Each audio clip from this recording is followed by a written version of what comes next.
जिस राष्ट्रीय चैनल पर और मीडिया पर भारत के शिक्षा व्यवस्था, स्वास्थ्य और युवाओं के रोजगार की बात होनी चाहिए थी, वहां पर सिर्फ और सिर्फ बागेश्वर धाम और सुहानी की चर्चा हो रही है। जानते हैं सर क्यों?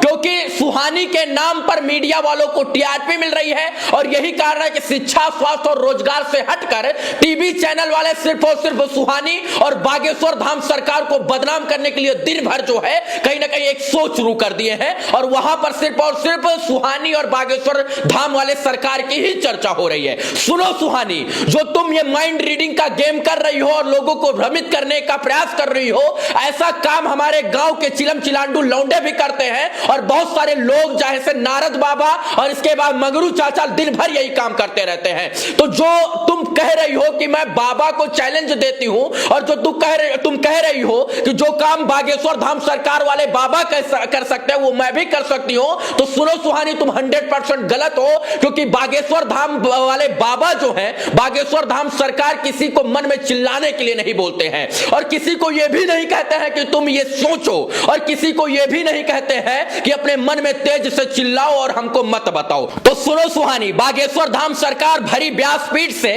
और भरी सभा में लोगों का पर्चा बना देते हैं और कहते हैं कि जिसको उठाओगे ये उसी का पर्चा होगा और या किसी को भी दे दोगे वो उसी का पर्चा होगा। यानी ये माइंड रीडिंग का खेल नहीं बल्कि ये सिद्धि है और ये सिद्धि जो है बागेश्वर धाम सरकार यानी धीरेन्द्र कृष्ण शास्त्री को मिली है और वो कहते हैं कि कोई जादू टोना टोटका शस्त्र अस्त्र विद्या नहीं, ना कोई आविष्कार, ना कोई चमत्कार नहीं, बल्कि ये साधना है और मैं उसके नाम का पर्चा बना देता हूं और अपने इष्ट देव को याद करता हूं और यही कारण है कि मेरी बताई हुई बात सत्य निकल जाती है। तो क्या सुहानी तुम बिना सोचे, बिना बताए और बिना मन में चिल्लाए ये तमाम चीजें कर सकती है? तो जवाब आएगा नहीं। और सुहानी जो खेल आप करती है भरी टीवी में, वो खेल मैं भी कर सकता हूं। थोड़ा सा एग्जांपल दिखाता हूं। आइए, हमारे साथ एक महोदय है और इनको मैं बताता हूं। उधर बैठिए।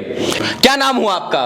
आशीष कुमार। आशीष, आप ऐसे किसी अपने दोस्त का नाम सोचिए जिसको आप बचपन में जानते हो लेकिन अभी बिछड़ गया हो, मिलना आप उसे चाहते हैं और मुझे भी वो नाम ना पता हो। आप किसी दोस्त का नाम सोचिए। जी बिल्कुल सोच रहे हैं।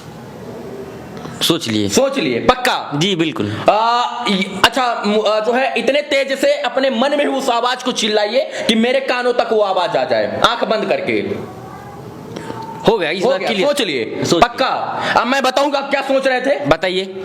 आप अपने एक ऐसे मित्र का नाम सोच रहे थे जिसका नाम अमन था। अरे गजब, कहाँ से भैया बता दिए? सही में हम यही सोचे, अमन। सच बताऊं ना, बताया ना मैंने। गजब, अमन नाम था ना। मैं तो यार क्या कहूँ, कंफ्यूज है ना आप? हाँ। और यही काम जो है सुहानी टीवी पर करती है और लोग वाहवाही करते हैं और तारीफ करते हैं और तालियां बजाते हैं। तो सुहानी ने कहीं ना कहीं मीडिया का ध्यान भटका दिया है और जहां रोजगार शिक्षा की बात होनी चाहिए थी वही टीवी चैनल दिन भर सुहानी सुहानी सुहानी बागेश्वर धाम की चर्चा कर रहे हैं। सर, बागेश्वर धाम सरकार जो कर देते हैं वो सुहानी कभी नहीं कर सकती है। बस इतना समझिए कि जो सुहानी कह रही है कि मैं बागेश्वर धाम सरकार की तरह वो सारे काम कर सकती हूं जो बागेश्वर धाम सरकार करते हैं, तो सुहानी जरा पर्चा बनाइए और भरी सभा में बोल दीजिए कि ले जाइए और किसी का भी ये पर्चा निकल जाए, जिसका ये पर्चा किसी को भी दे दीजिएगा उसी का ये भी पर्चा निकलेगा। नहीं जाइए, नहीं। हाँ। ये बताइए, आपके पिताजी का जन्म तिथि आपको याद होगा? जी याद है। मैं आपके पापा के बारे में नहीं जानता हूं ना? नहीं बिल्कुल नहीं। आप अपने पिता की जन्म तिथि यानी सिर्फ और सिर्फ साल आपको सोचना है। सोचिए कौन से साल में आपके पिताजी पैदा हुए। सोच रहे हैं। सोचिए। हाँ, सोच लिए। उसको चिल्लाइए अपने मन में, मुझे सुनाई ना पड़े। आंख बंद करके। हो गया। आंख बंद करके फिर से चिल्लाइए। इस बार क्लियर हो गया भैया। पक्का? आप ये सोच रहे थे कि मेरे पिताजी का जो जन्म साल है वो 1974, यही सोच रहे थे? ओ माय गॉड यार, कहाँ से? गजब भैया, हम जा रहे हैं। यही सोच रहे ना? हाँ, बहुत। यही सोच रहे थे ना? यही 1974 में मेरे पापा का जन्म हुआ। यही है ना? हाँ। तो जो काम मैंने अभी करके दिखाया है सर ना, यही काम सुहानी करती है। हाथ नहीं जोड़ना है।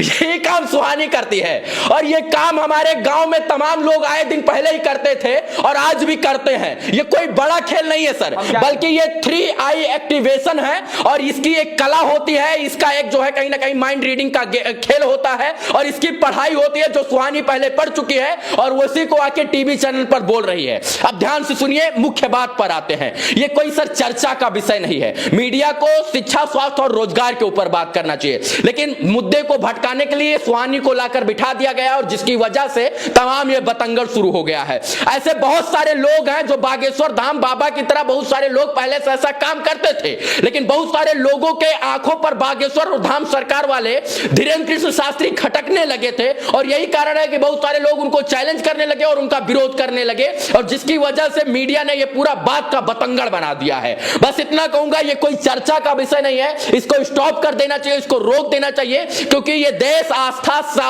साधना और इसके बाद श्रद्धा का देश है और यही कारण है कि आस्था और श्रद्धा और शक्ति के आगे सारी चीजें जो है खत्म हो जाती हैं और बागेश्वर धाम सरकार वाले धीरेन्द्र कृष्ण शास्त्री सिर्फ और सिर्फ आस्था और साधना के बल पर ऐसा कर पाते हैं। सुहानी के साथ कंपेयर करने वाले, बागेश्वर धाम के साथ कंपेयर करने वाले सुहानी के लोग सुनिए जरा, जो काम सुहानी करती है वो बागेश्वर धाम सरकार बिल्कुल नहीं करते हैं, क्योंकि बागेश्वर धाम सरकार समस्या भी बताते हैं, समाधान भी बताते हैं और समाधान का निवारण भी करते हैं और कहते हैं कि मैं पर्चा बना दिया हूं, ये पर्चा अगर किसी को दे दीजिएगा तो भरी सभा में उसी का पर्चा होगा, वो किसी का नाम नहीं बल्कि भरी सभा में पर्चा भिजवा देते थे। तो क्या ऐसा काम सुहानी कर पाएगी? बिल्कुल नहीं। तो सुहानी और बागेश्वर धाम सरकार का कंपेयर बिल्कुल नहीं होना चाहिए। बाकी ये वीडियो आपको कैसा लगा कमेंट में जरूर बताएं। जय हिंद।